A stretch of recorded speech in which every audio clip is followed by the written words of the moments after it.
Awesome. How's everybody doing today? Awesome. Very good. Good afternoon. I almost said good morning and then I caught myself, but now I'm going to say it anyways, so I ruined catching myself. I'd like to thank you all for having me up here to Grand Rapids, so I missed the hurricane headed toward my house right now. Thank you. My wife and kids, thank you, because, I don't know, they got to go hang out at friends. Matthew, horrible name for a hurricane. It's a horrible name. So, we're going to talk about a number of things today, and I'm trying to only wander where the camera can see me, because I always hate watching videos later, and the presenter is like way over there, and you don't see them. But I'm probably going to end up doing that because I move around. Today's talk is a little weird, but of course you knew that because I'm on stage. I'm Kevin. I'm not super excited about being Kevin. I've been Kevin for 43 years. I've been Kevin Johnson for 35 of the 43. I changed my name when I turned 18. It was lots of fun. I recommend it to everybody. If you ever want to get really uncomfortable questions from your bank or other random places that you have to show ID, change your name without getting married at the same time. Because the system is designed around, oh, you got married, there's a license or something, and the system doesn't work well. You get asked questions like, my favorite one, and of course this was years ago, so I don't know what brought it up in my head right now, but it did. My favorite question, I think, was where the bank teller asked me if I was hiding from the mafia. And I looked at him like, are you an idiot? Because if I am, why would I tell you? Right? I mean, it was nuts, but just random things. So, I'm Kevin Johnson. I am the founder and CEO of Secure Ideas, which is exciting to me. We are a consulting firm out of Jacksonville, Florida. We have people in Salt Lake, Tulsa, Charlotte, and obviously Jacksonville. We also have 2 open recs right now for security consultants, if anybody's looking for a job. We would like at least one of those recs to be filled in Jacksonville. So if you want, moving, let us know. We have a form on our website. Here's a recommendation. Do not send a Word doc or PDF to me via email. It's kind of like the first step of testing. If you send me a PDF, you fail. Because we send PDFs as part of our pen testing. And if you wanted to be a security consultant, you probably should know that, right? It's just one of those things I think of. I'm also an IANS faculty member. IANS is a pretty cool organization, but I'm biased because I'm a faculty member. We do decision support, all that kind of cool stuff. I'm an author and of courses. I speak and teach. I am an international speaker because I've been to Australia once. I've also been to Canada a few times, but that doesn't count, right? That's 51st state, America's hat. Just one of those things, right? But when I went to Australia once and I got to teach a class there, so I'm an international speaker and teacher. It's kind of like the Jacksonville International Airport. The Jacksonville Airport is an international airport. It has 1 flight to the Bahamas every week. So I made that joke in Jacksonville once, and this guy, you would have thought I peed on him. He was so upset. He was like, what? We are an international airport. I'm like, really? He's like, yes. I'm like, I know it's in the name, but where's customs? And Atlanta isn't the right answer, right? Because when you fly internationally out of Jacksonville, you literally show your passport to the gate agent and fly to Atlanta and go through customs. That's not an international, never mind. But, so I'm an open source project lead. I am also, and it's one of the things I am proudest of. Please note, I said one of. The other things I'm proud of are Brenna and Sarah. Even though I really had no say in how they get raised because they're awesome and my wife is awesome. But I am a member of the 501st. For the people who don't know, my wife says it's the nerdiest thing I've ever done. I told her she met me when I was 26, so she doesn't know. So we are an organization, we're worldwide, we have about 10,000 members, and what we do is we dress up in screen-accurate Star Wars costumes, and we raise money for charity. So last year, I think the number was $110 million worldwide indirectly was raised. So I get to go visit kids in the hospital, and tomorrow I was supposed to be doing a 5K Notice I did not say running a 5K. I said doing a 5K for breast cancer research. And I'm currently raising money for rheumatoid arthritis. And I will be doing those 5Ks in a full Vader suit. Helmet, voice box, cape, lightsaber, boots. It'll be awesome. So, and you also notice I am a father, husband, and a Christian, and I think that those three are very important. My children are one of the reasons I'm up here, right? Because we have to make things better. And you're about to get a little bit of a rant, maybe, kinda, right? I also want to just let you know I am full of tangents. I will try to make my tangents relevant to the talk. I'm full of lots of things, and my eyes are brown, so you can take that however you want to. I also want to warn you that I have a sense of humor. I was very clear there. I did not say a good sense of humor. My current favorite joke. Do you know why Walmart wasn't hacked? They're not a target. But, right? I like that joke. I actually got to introduce the CISO of Walmart at an event, and I told that joke. He wouldn't shake my hand. But, the master of ceremonies introduce you, and they hold out their hand, and the dude went and walked around me. Like, I said you weren't hacked. It's like, come on, the other company named themselves after something people shoot at. They were just asking for it. It's kind of like, you ever think about that with company names? I know, tangent, right? Good technology. How many people here have used good technology before? How many people here should have thought they should have named themselves mediocre technology? Right, well that's what, like if you were marketing, wouldn't you have said best or better? No, we're just kind of good. We kind of solved, I don't know, whatever. But, so, I do a lot of different things. We're going to talk a little bit today about Back to the Future. If you've ever heard me speak before, or you ever look online, you'll notice that I always tend to try to grab movie titles. You would think that I watched a lot of movies. I don't. I don't know why I do it, but it works, right? And the idea here is this group, are living in some of the best times ever. It's the best of times, but it's the worst of times. Two cities. But I paid attention in high school. We are in some of the best times ever. I think back. I'm an old fart. I'm a fat, lazy old man, right? And I remember back to my first 2400 baud modem, which was an upgrade, right? And you heard the squeal, and you got connected, and you wanted to download something, and you went and got dinner, went to school, took a nap, came back. Z modem came out. It was awesome, right? See, so like, yeah, right? And I look at what we've got now. I just had a doof come to my office. He's a Comcast sales guy. And he wants to sell us 10 gigabit connections to the office. 10 gigabits. Like, what? That's possible? Right? Like, this is what we're living in. We're living in a time where our refrigerator is able to tell us if we're out of milk. We live in the future. I mean, seriously, I have a 3D printer, and I know that 3D printers are old now, which that in of itself is mind-boggling. We're in an era where you can say to people, I'm a hacker, and not be arrested. Right? We can openly talk about what we do. My job, what I do on a daily basis, is break into companies, steal shit, and leave. That's awesome. And they pay me. Right? The problem is that all of this awesomeness is also counting against us. And I talk about this quite often. And I think that we as an industry need to really think about where we're going and what we're doing. And a good example of this, which is not in my slides, is the Yahoo breach, right? How many people here still use Yahoo? Yeah, that's what I thought.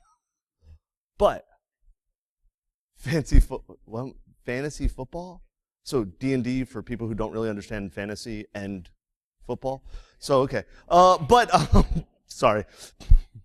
Look, I'm the guy that didn't know the Jaguars was a football team when I moved to Jacksonville. So, of course, when I moved to Jacksonville, I found out nobody else knew they were a football team either. But when we look at the Yahoo breach, right, the security team there, Chris Gonzalez of IONS has talked a lot about this, and he's right. The security team there was known as the Paranoids. They were proud of that title. They were proud of the fact that management looked at them as paranoid, crazy people. And never really thought about the fact that that meant you're the paranoid person we can disregard.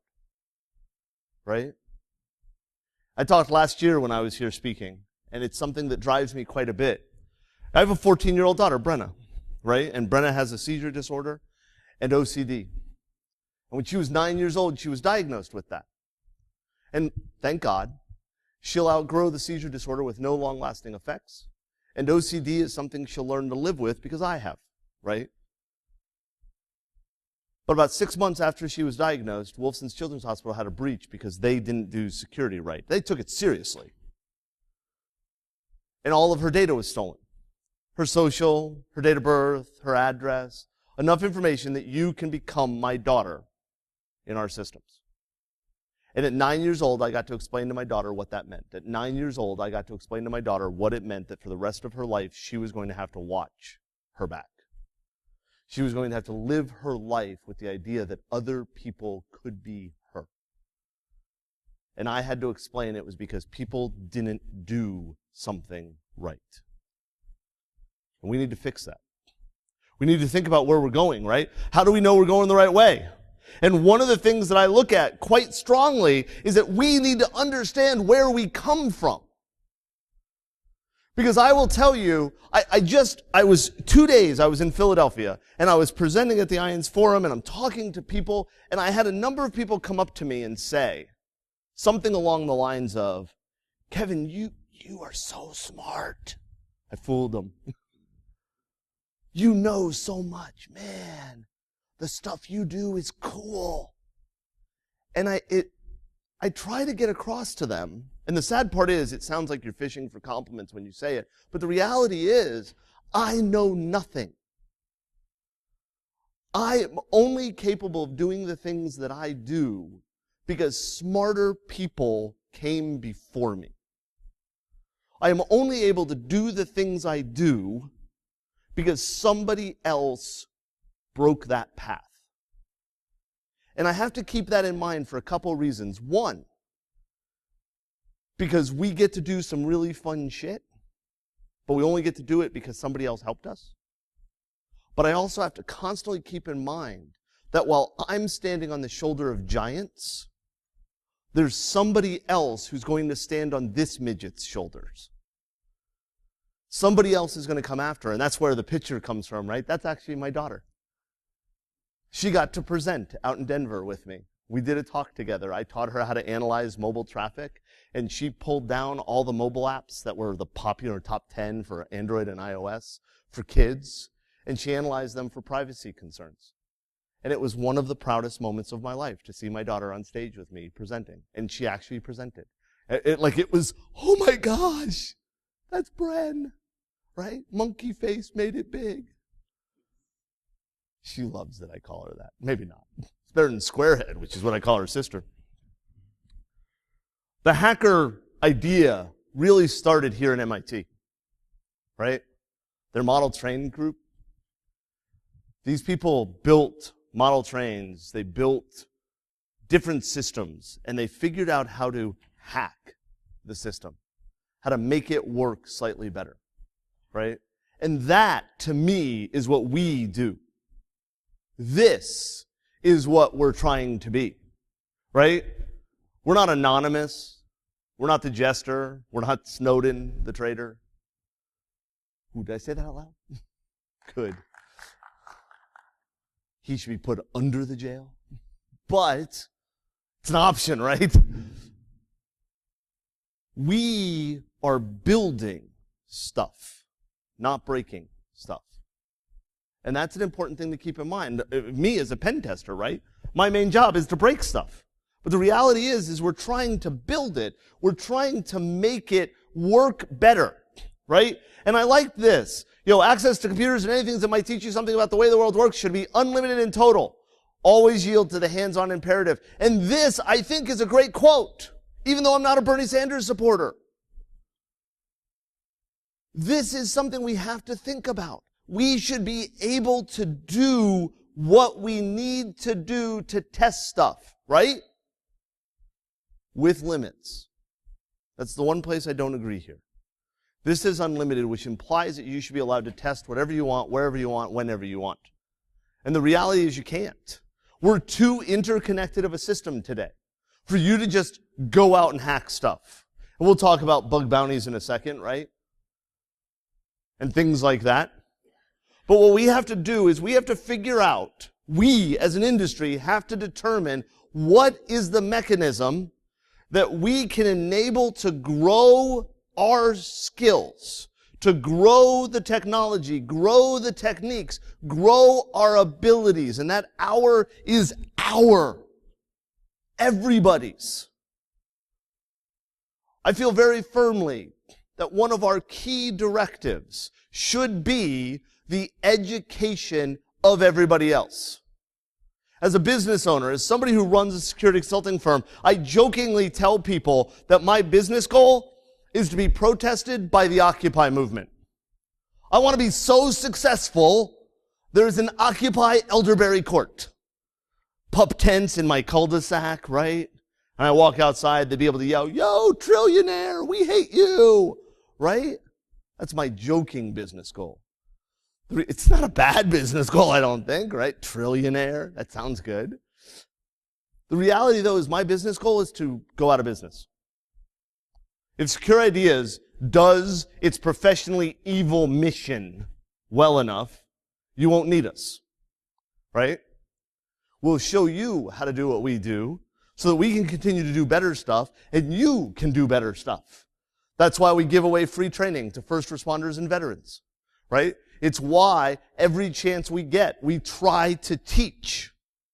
We try to show how to do it. And everybody else should be doing that too. And conferences like this are exactly where we see that. Where people like Atlas can stand up and talk about hacking stuff and show people what he knows. He's way the hell smarter than I am. The other people around at the show can sit up and talk about things. I just sat in a room and I apologize, I can't remember the guy's name. And he stood up and he said, "Magnetic Cards 101. And I'm like, I'll go see this, because Atlas knew the guy. He's like, let's go talk to it. I honestly sat down in that room thinking to myself, magnetic stripe cards. Psh, what is he going to teach me about that? Within the first 30 seconds, I had learned 3 things I didn't know. It was incredible.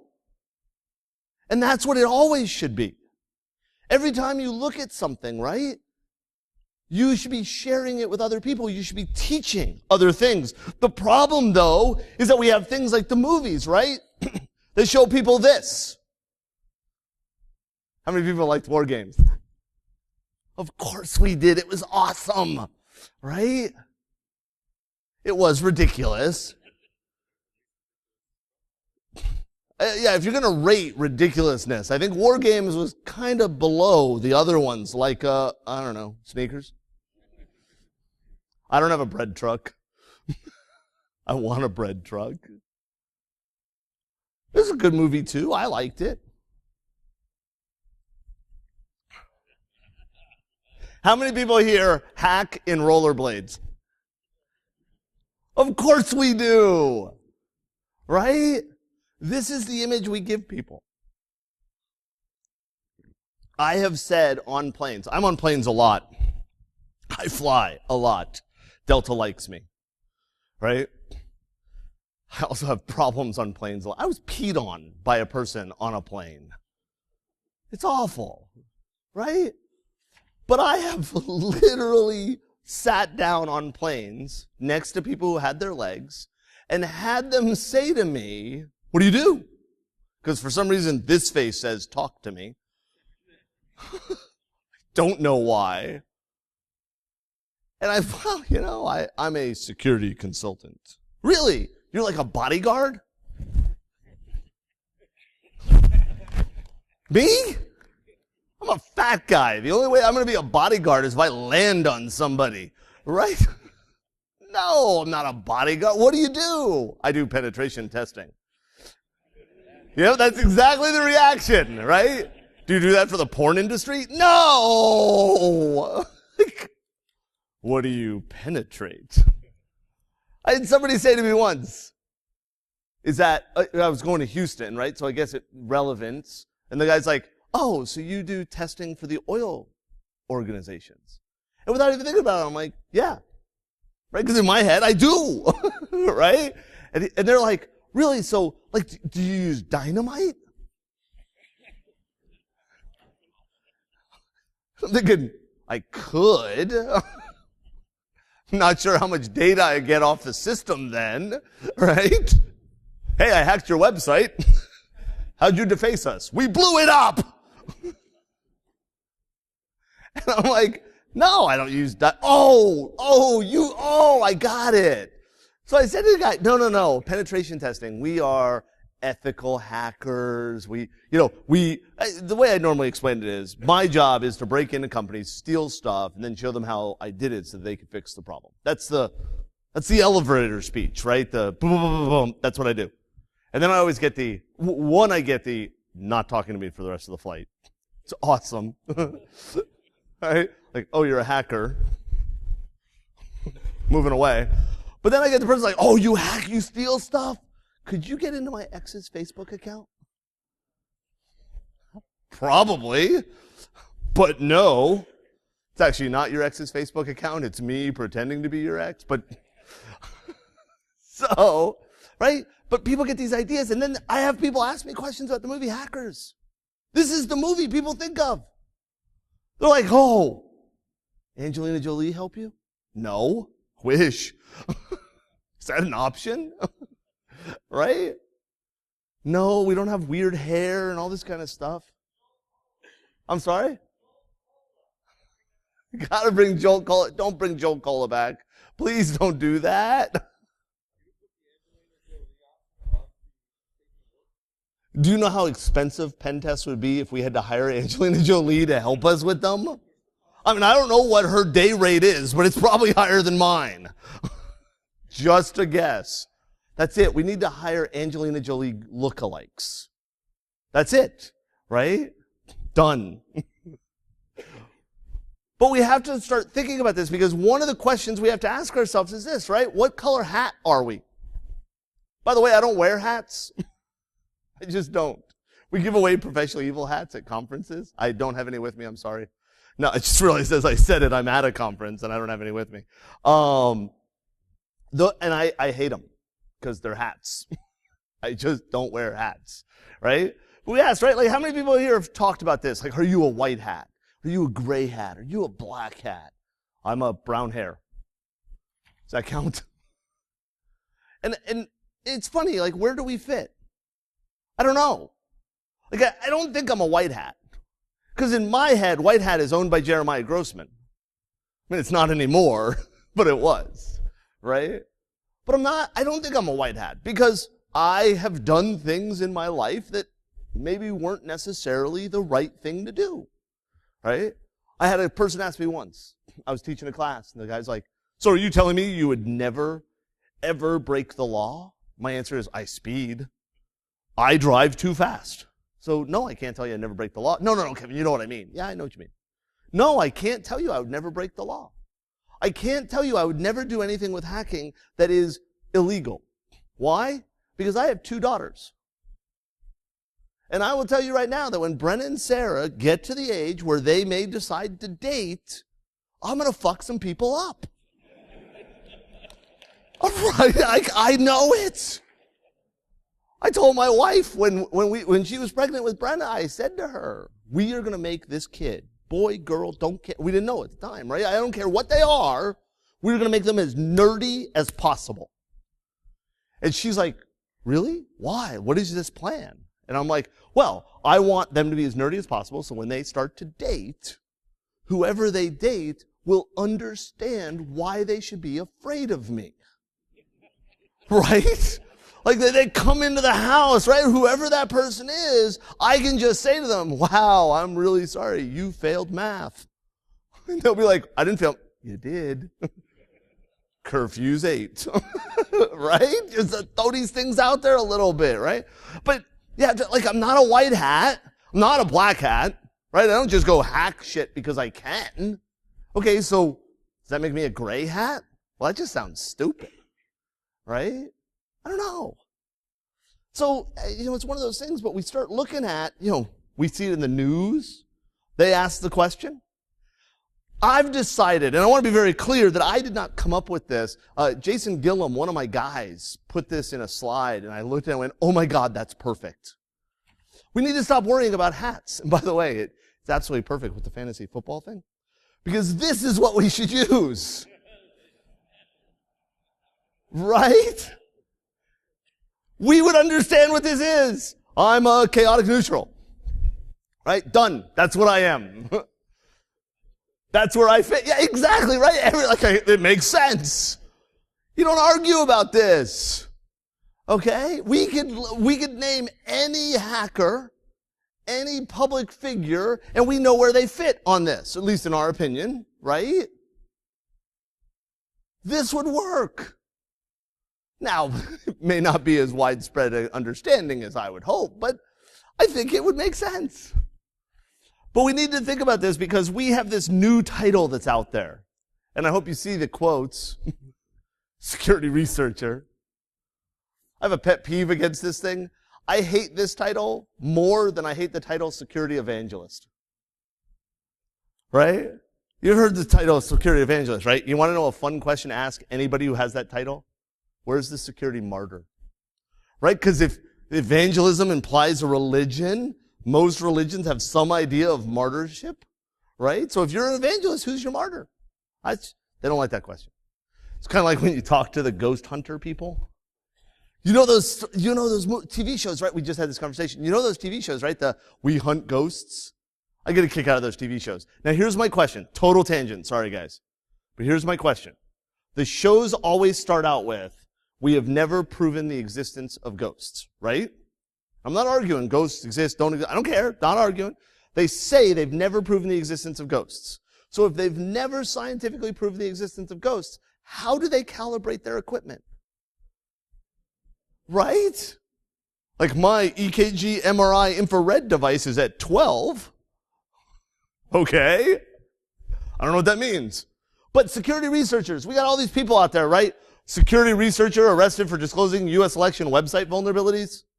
That was a fun one, right? The doof found SQL injection flaws, and he reported them. Now, I want to be clear. I don't have a problem with somebody going, oh shit, that's bad, and telling somebody. But do you know who he reported it to?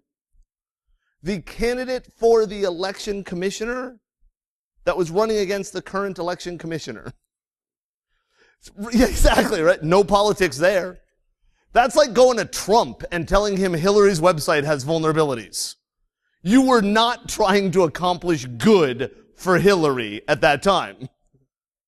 Or well, yeah, we won't go there. Right? Go Hillary Trump. But that's who I'm voting for. Both of them. Vote more often. But, so this guy found a flaw.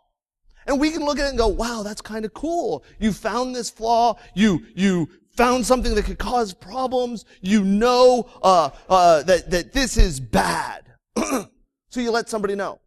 The problem is, instead of going and letting somebody know who could actually fix it, he went to the opponent and said, look at the problem over there. So what happened? It became a political thing. What happened? The dude got arrested. Personally, I think he should have been arrested. Because he didn't just find a SQL injection flaw. How many people here know how to find SQL injection? Right? Single quote. You get an error message back. That sucks. I know it's a little bit more than that, but just go with it, right? The dude didn't stop there. He then did single quote or 1 = 1 semicolon dash dash. And he dumped the entire database to prove the existence. It doesn't prove the existence. It proves you're an asshole. You stole personal data for voters. And I know, I've heard the argument, well, somebody from Russia could have done the same thing. Yes, somebody from Russia could have killed that guy too. It doesn't make it okay that you did it first. This is a problem. And we give it a title of researcher like they're scientists in fucking lab coats, right? I always ask people who tell me they're a security researcher, and there are security researchers. I want to be very clear. There are people who I look at and go, that person is using a scientific method and researching new vulnerabilities. Finding cross-site scripting on Yahoo is not research. What was your hypothesis? I hypothesize, I don't know if that's how you say that, but let's go with it, right? I hypothesize there is cross-site scripting. Duh! It's cross-site scripting. Of course there is. I'm vulnerable to cross-site scripting. I don't mean my website, I mean me. It's that widespread. And then we have this idea of bug bounties. And I want to be very clear because a lot of people go away from my talk saying, Kevin hates bug bounties. I don't. I think if you have a robust security structure and you're actually fixing shit, a bug bounty is a good path for you. I also think if you're somebody who wants to get into the field, who wants to become a security person, who wants to get experience, bug bounties are a good idea for you. They weren't for these two morons. So first, the hello Snapchat. This jackass figured out the password for this one organization's Snapchat Tumblr account. Yeah, that's it. They got Snapchat's Tumblr account. It's kind of like when you tweet somebody to tell you to like them on Facebook so they can see your Instagram posts, I guess. But I don't get social media. This Snapchat has a bug bounty. Just to be clear, Tumblr is not in scope for the bug bounty. So the person got the password to Snapchat's Tumblr account and posted this. Dear Snapchat, please check your HackerOne account for information on this exploit. I want to be very clear. Not an exploit. This is called logging in. That's right. How did you get in? I typed the password. You, sir, are a dickhead. Right? Like, what did this prove? They had a weak password? No shit. They're Snapchat. I don't know anything about Snapchat, except supposedly it's a way to show naked parts to other people. That's what I've heard. You're nodding. That should worry me. So, then there's this other guy, right? And this one gets me mad. I'm an Uber user. And I don't mean I'm awesome. I mean I ride in cars. So, I like Uber. It works, right? I get to an airport. I open up my phone. Some person drives up in a clean car. That's the key phrase. Being the person who sat down next to Mike Poore in a cab where Mike sat in pee. And the cab, Mike's like, there's something wet back here. And the cab driver went, yeah, the guy before you peed. What? You didn't think to mention that? As we were, like, forget cleaning it up. Like, just a heads up. Hey, there's piss on the seats. I don't know. Shit, when my kids were little, they would tell you when they peed. The cabbie lost that skill. But, so Uber has a bug bounty. Told you, full of tangents. Uber has a bug. So this guy, right? And he goes and he reports a vulnerability. He's like, hey, bad shit. I found an XSS in this website. And the Uber people came back and it's like, hey, you know, thanks for your report. Cool work, right? But we appreciate it. But we're afraid that that site isn't in scope for the bug bounty program. Okay? So we closed the bug. You know, hey, if you go out to this website, you know, you'll find. Here's his answer, and I'm going to read this. So please don't be offended. Well, be offended, right? You fucking asshole motherfucker. I know this is, quote, out of scope, and your team member so-and-so marked it as informative and closed the report. Still, I didn't argue about it and accepted it, fucker. I respectfully ask you to disclose my report, you moron motherfucker, deducted my reputation point, bloody motherfucker, taxi driver. I just gotta ask, taxi driver? That's how you had to end it? Like, I just feel like that's too far off the cliff. like, motherfucker, taxi driver. The next time I see somebody, I'm just gonna yell at them, plumber! That's my new insult. You're a plumber. I don't know why that's an insult, but I'm going to go with it. Right? This is what we see. Now, I'll tell you right now, this dude found a cross-site scripting flaw. That's cool. Not hard. Kind of cool. But it was out of scope. This is one of the things, and I recognize, I've had the argument, I've been the person arguing with the idea that we shouldn't limit scope as much as we do. Why? Because we want to get a true idea of how the attacker is viewing our systems. And if we say, that's out of scope, that's out of scope, that's out of scope, that's out of scope, unless we can prove that we have the same ability to tell that to the real hackers, then that's not good, right?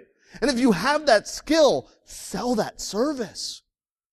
Like, if you're able to tell the hackers, don't hack that, and they listen, you could be a trillionaire. Let's go back to that idea, right? But I get that argument. But the reality is that scopes are designed for a reason. And we may not agree with the reason, but we also may not know the reason.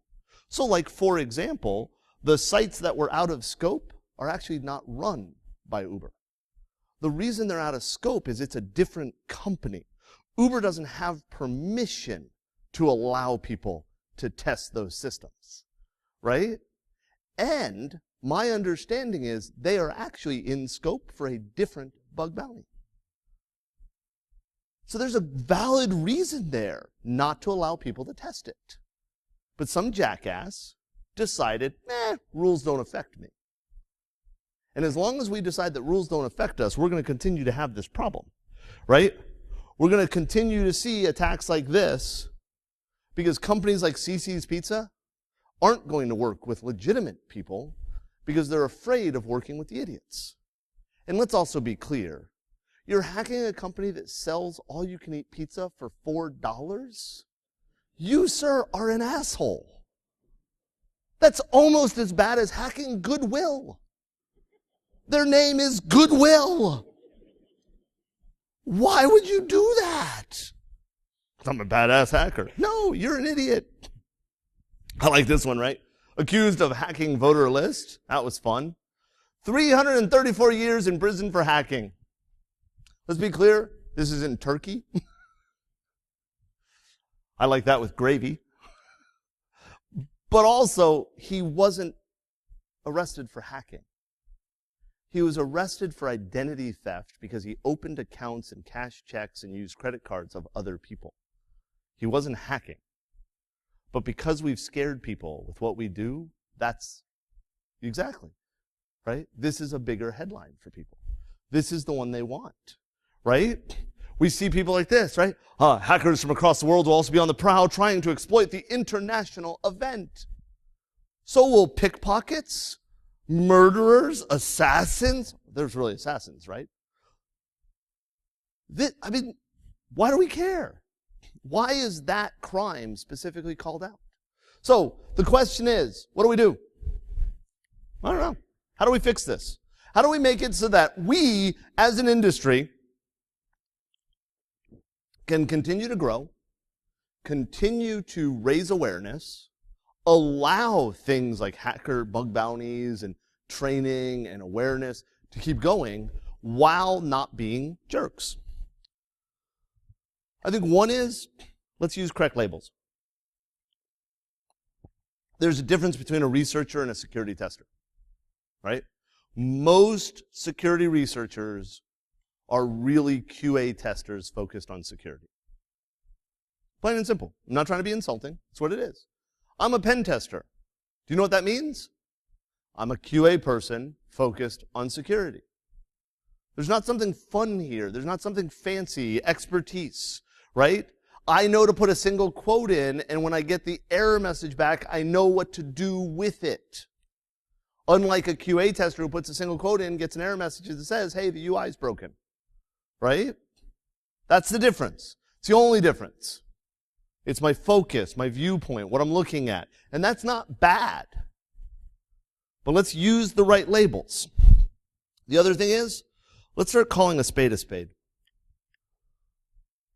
You know, it's not hacking. It's theft. It's not hacking, it's fraud. If we started to use the real names for this, one, we wouldn't confuse people. Two, we'd get the police and the prosecutors to actually pay attention to the people who are breaking the law. Because I'll pick on Charlie Miller here for a second. Somebody I respect greatly, somebody I would actually call a security researcher, right? Charlie didn't steal anything from that car manufacturer. Charlie didn't defraud anybody with that car manufacturer. Charlie hacked the car. And because we call hacking the same thing as theft and scams and fraud, Charlie's stuff is associated with breaking and entering, fraud, theft, and scams. So let's stop doing that. Let's stop charging people with hacking.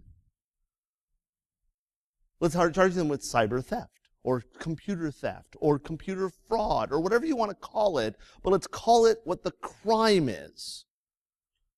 And we can change that. And I know, years ago, somebody decided we had to stop using the word hacker and we start using the word cracker, which is a native Floridian I was offended by. But that failed. The reason it failed is all we were trying to do was create a new term. We could have tried to change people from saying hacker to biggly blobbly blues, right? It would have had the same effect because it's a made-up word. What I'm saying is let's change the terminology to established, understandable terminology. If I say to somebody, they broke into my systems and stole data, nobody questions that was a crime. If I say they hacked in, I have to explain what that meant, right? And what we realize is if the longer we have to explain stuff, the harder it is for us to make sure that other people are paying attention, right? We ourselves need to do the right thing. We ourselves, and I'm not sitting up here going, everybody should be ethical. Because your ethics are different than mine. I know they are. I have an ethical code. I have things I won't do. I have things I would do. And that ethical code is probably different than yours and yours. For example, I've already said, somebody ever hurts my kids, and I have an opportunity to mess them up, I'm probably going to take it. I'll admit that. I know this is being recorded. Later on in my trial, you'll see this video. Right? I worry about the first time my daughter comes home after somebody has broken up with her, and the stereotypical, right, crying in the bedroom because they've been broken up with. I don't know if that would really happen. But I do know this. When my daughter cries, I fix it. Right? Not always. We were having this conversation earlier. Brenna had a horse she wanted to get, and she fell in love with this horse, and she was trying the horse out and riding the horse, and she fell in love with the horse, and then we found out that the horse had a back problem, that if Brenna had gained any weight, like 5 pounds, and since she was only 12, she was probably going to gain 5 pounds at some point in her life, that she wouldn't be able to ride the horse, because the horse would be in excruciating pain, and you just couldn't do it. And this is unfixable. So we were not able to buy the horse for my daughter, right? And I will tell you that up to that point, I had been absolutely against the idea of buying a horse for my daughter for various reasons I'm not going to get into right now. But all good reasons, just I wasn't on board. My daughter cried for 6 months. Randomly, she would start sobbing. And I looked at my wife, and I said, you broke her. And I don't care how we fix it, fix it. If the horse is $100 million, we'll find the money. Make her stop crying. That's simple, right? Because that's what I want to do. So I know when we talk about ethics, I know that when Brenna, the love of my life, Sarah, the other love of my life, I look at them and they're amazing. And I believe I had part to do with building them. My wife says I did. The only proof we have is she was the mom. Right? I'm just saying. They're great kids. They can't be related to me. Look at these genes. But I want to fix it. So for us to do the right thing, we have to first improve. We have to improve ourselves. We have to do better.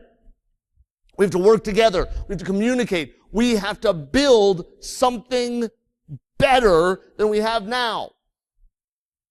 We actually have to have standards. And I put NIST and PCI, the you must be this tall to ride the internet standard. PCI, the midgets of security. They love that slogan. We have to standardize better. Because I will tell you right now that 2 of my guys just finished a HIPAA audit. They went in, they did an assessment of this organization based on HIPAA. And we delivered our report. And the company said to us, hey, last year another company did this and they gave us a spreadsheet. We want your report to be in the exact same spreadsheet they gave us before. That way we could compare. And we're like, okay. Are you allowed to give us the spreadsheet so we can do that? Oh, yeah. We got permission from the other company and they sent it over. And the spreadsheet had the word HIPAA spelled HIPPA. Everywhere in the document. Every single place they had HIPAA, HIPPA. This was a security consulting firm specializing in HIPAA assessments, and they misspelled it. Because we all know HIPAA has 3 Ps. We know it doesn't. Right? We see this stuff. I do a pen test. And if I may say so myself, I do a damn good job. And I give a report that says, here's what's wrong, here's how you fix it, here's what you do better. And the company says to me, hey, this doesn't look like the report we got last year. And they hand me a Nessus report with somebody's logo on it. My answer is, you got screwed last year. You didn't have a pen test. You had a vulnerability assessment. You paid too much for it. We need to standardize stuff. But we also have to build awareness of this. We need to work together. We need to communicate out how to make it better and easier to get into this field. I have people say to me all the time, I want to be a pen tester. What do I do? My answer is, buy a whole bunch of Bics. Click, click, click, click. But, how do I do it? I have had multiple people say to me, well, Kevin, I think that the best way for me to become a pen tester, a security person, is to find vulnerabilities in public websites. Public websites with bug bounties? Oh, is that an option? Yes. Right? People think that they can just go hack something. I actually had somebody apply for a job with me, and their resume listed the web applications they had compromised. So I reached out to the person because I'm an idiot, and I said to them, hey, I'm a little uncomfortable with this resume because it seems like it's got your customers' names and the details of their vulnerabilities in it. And the guy said to me on the phone, customers? I don't have any customers. And that's when it hit me. This jackass had actually written a resume of all the sites he had illegally compromised. And then mailed it to me. I'm like looking at it going, shit, do I have to call the FBI? Like what? I don't know what to do with this.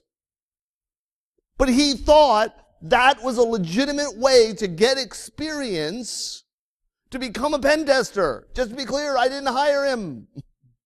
I want to make that clear because I can just see all the resumes I'm going to get next. Right? Did I call the FBI? No. I still don't know what to do with it. I really don't.